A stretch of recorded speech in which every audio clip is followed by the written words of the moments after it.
Fala pessoal, bom dia, tudo bem? Sejam bem-vindos. Nossa análise de benchmark FICUB. Me chamo Alan, hoje dia 25 de junho, uma quarta-feira. Vou colocar minha tela para a gente começar com a análise do Ibovespa. Bora lá, pessoal. Bem, Ibov segue consolidado, 135.000, 135.500 até a região de 140. Ontem ele demonstrou ali uma reação mais positiva, acabou devolvendo ali, né, parte do movimento, deixou um papelzinho ali mais para o finalzinho do dia.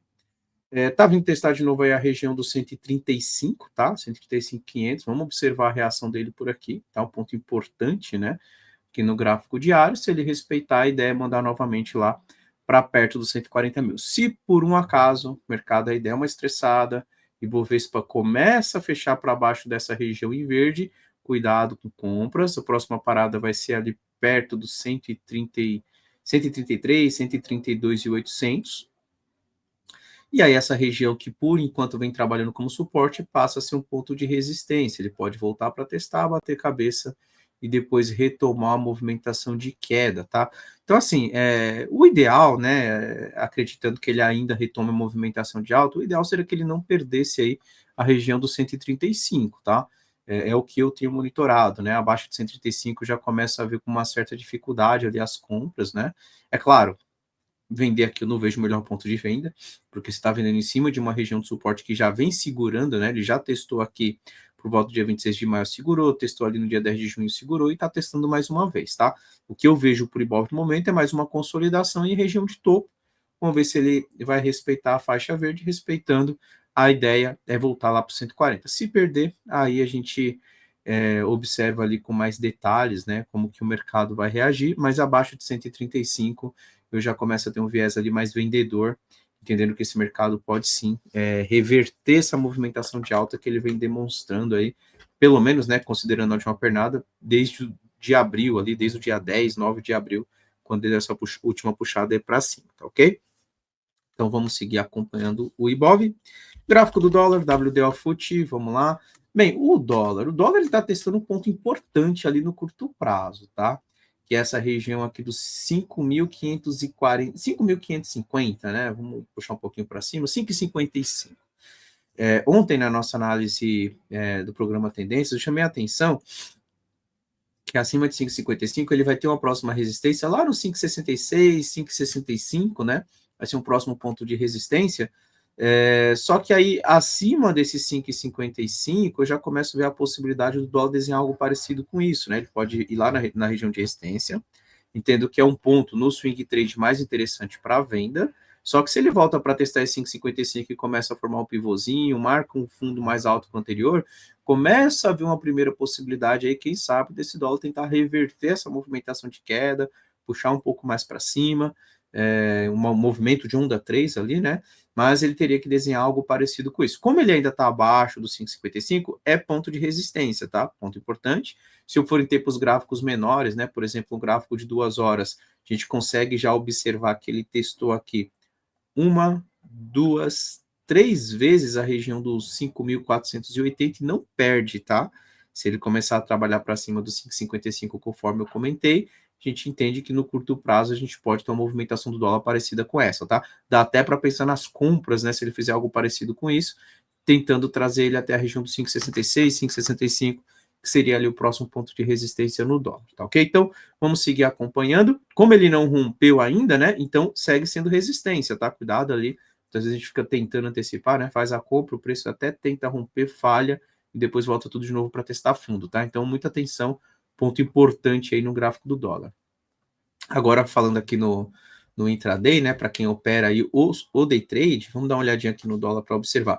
Região de resistência, conforme eu comentei, ele vem numa movimentação de alta, né? Então, vamos acompanhar a reação dele por aqui. Aqui é um ponto que eu até gosto mais da venda, tá? Pensando ali na movimentação de curtíssimo prazo, né?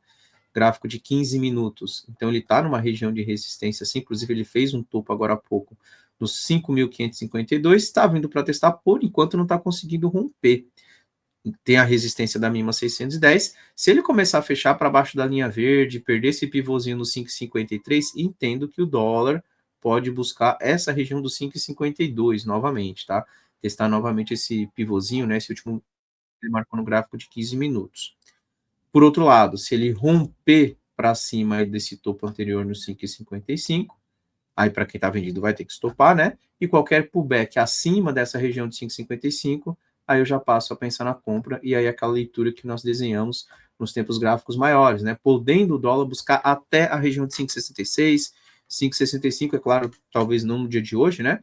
Mas ele pode abrir caminho para buscar essa resistência aí de tempos gráficos maiores, tá? Então, um ponto importante é essa região do 5,55, por enquanto ele está testando e está batendo cabeça. Se ele começar a ficar para baixo da linha verde, entendo que ele volta para testar a região de 5,52 como suporte. Gráfico do mini índice, um input. Vamos lá, o mini índice ele está vindo aqui para testar uma região de suporte também pelo gráfico diário.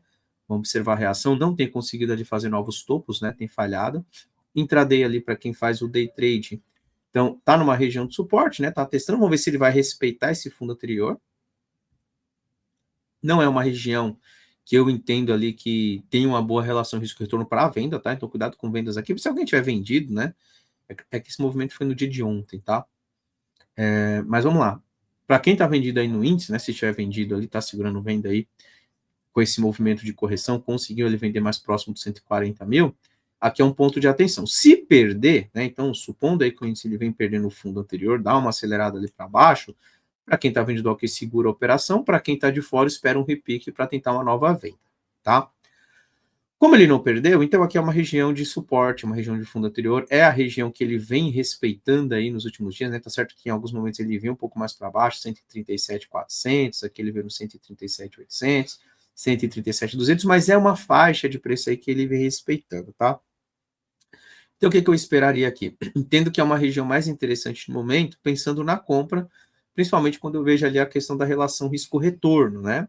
Olha o gráfico de 15 minutos, inclusive, ele deixou um fundo agora há pouco aqui, 9,15, já veio testar e por enquanto não está perdendo. Se ele começar a trabalhar para cima dos 138.900, para cima de 139 mil, entendo que o mini índice pode testar como resistência 139.580, 139.600, até mesmo podendo ir lá para testar os 140 mil novamente, tá? Então, um ponto importante, tá tentando segurar agora, vamos ver se ele segura realmente, ele precisa trabalhar para cima dos 139, se ele fizer algo parecido com isso, a gente pode ter o movimento aí do mini índice até os 139.500.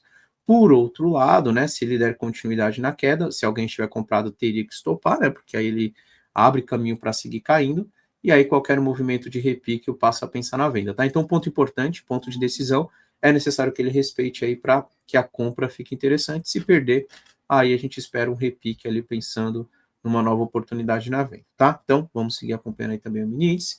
Dá uma olhada no gráfico do Bitcoin. Opa, estou errado aqui. BTC-USD. Vamos lá, pessoal, Bitcoin. Bitcoin voltando direto aí, né? Mercado, opa, deixa eu só ajustar de novo. Mercado bem volátil por conta de notícias envolvendo aí a guerra de Israel com o Irã, né? Então teve ali um acordo aí, pelo menos, onde o Irã teve um cessar-fogo de 12 dias, né? Ontem teve notícias ali informando do encerramento, né, dessa guerra aí por enquanto. Vamos ver se isso realmente vai acontecer aí para frente. Mas de qualquer forma, assim, ele tem uma consolidação maior, né, que é a região dos 111, 112 mil ali, que é a região de máxima histórica. Tem uma região de suporte que eu marquei aqui na faixa dos 98, ele beliscou ali, né, com um pavio ali do dia 23, né, então ele tocou ali naquela região e desde então só vem subindo, né, vem essa movimentação de alta. Como ele está nessa consolidação mais ampla, né, para quem procura compras, as melhores compras certamente vai ser mais próximo ali dos 100 mil, 99 mil, ele já acabou dando uma esticadinha. Ele deu essa puxadinha aqui para cima, até chamei a atenção que não estava muito confortável em comprar com ele já um pouco mais esticado, né?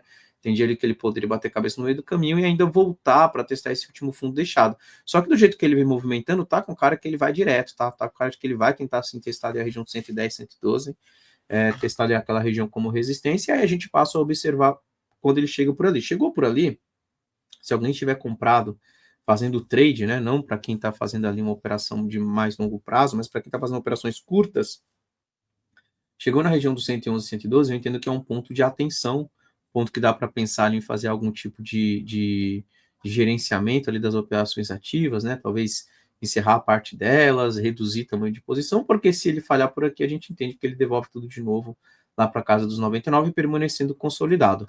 Por outro lado, se ele rompe e faz um pullback depois, aí ele vai dar nova oportunidade na compra, e aí a gente tenta seguir surfando aí a movimentação de alta do Bitcoin, tá? Então, o próximo ponto aí do Bitcoin, ele já tem aqui na região dos 108.800, 109, que já está chegando, né? E aí depois a região dos 110, tá? Vamos acompanhar como ele reage nesses pontos aí. Para quem está pensando em comprar agora, só tomaria cuidado com o tamanho de posição. Ainda vejo que ele deu uma esticada no curto prazo, né? Pode ser que ele ainda volte um pouquinho mais para testar suporte de tempos gráficos menores para dar uma melhor oportunidade depois, tá? Então, só toma cuidado aí para não encher a mão aí com o preço já um pouco mais esticado dentro dessa consolidação, né? Então, ele já andou um pouco mais e como ele está consolidado, não me espantaria se ele falhasse no meio do caminho e voltasse ainda para testar o 110. Prefiro esperar a correção pensando aí em novas oportunidades, tá ok? E para finalizar, vamos falar do S&P 500. S&P 500, pessoal. Bem, S&P 500 indo firme, né? E tentando buscar ali a região dos 6.147, teste de máxima histórica. Ele acabou respeitando ali a região de suporte que nós marcamos uns 960, né? Ele testou ali por volta do dia 13 de junho, testou ali no dia 20, e aí no dia 23 ele iniciou essa movimentação de alta. Teve ali toda a notícia, né? Envolvendo o cessar-fogo ali entre Israel e o Irã, abriu com um gap e ele já abriu rompendo aí para cima da máxima e está dando sequência, tá? Então, o próximo alvo foi do S&P 500, 6.147, 6.150. Ficar de olho ali quando ele chega na região de máximas históricas, ponto importante ali para ser acompanhado, tá ok? Bem, pessoal, vou encerrando por aqui. Desejei para todos uma excelente quarta-feira, né? E mais tarde aí temos nosso programa Tendências e também o nosso programa de criptoativos. Então, até mais tarde, tá? Peço, por favor, que deixem um like e, se possível, compartilhem também o link da transmissão. Tchau, tchau, pessoal. Até amanhã. Até mais tarde. Tchau, tchau.